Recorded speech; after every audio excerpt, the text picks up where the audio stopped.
ফকির, সেও একদিন কবরে চলে যাবে। নাকি বলেন? বলেন সবাই বলেন, আমরা সবাই যেতে হবে কিনা বলেন?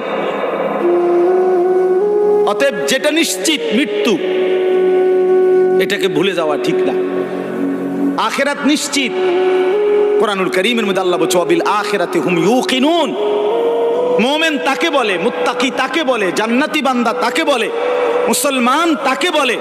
আল্লাহ তাআলা বলে যে আখিরাতকে ইয়াকিনের সাথে বিশ্বাস করে।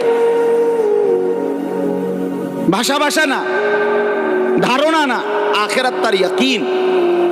আগুনে লাগলে পুড়ে যায়, এটা আমাদের ধারণা না, ইয়াকিন। কথা বোঝেন নাই আমার?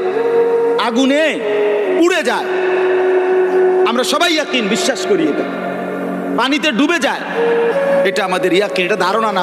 মানুষে তো কয় আগুনে বেলে ফুরে যায়, মনে ফুরেও হইতেও পারে, এমনি নি মানুষে কয় এটা। তো আল্লাহ তাআলা বলেন বান্দা, আখিরাতের ব্যাপারটা তুমি এই মনে করো না যে আরে হুজুররা তো কয়, বারবার কয়, মনে হইতেও পারে।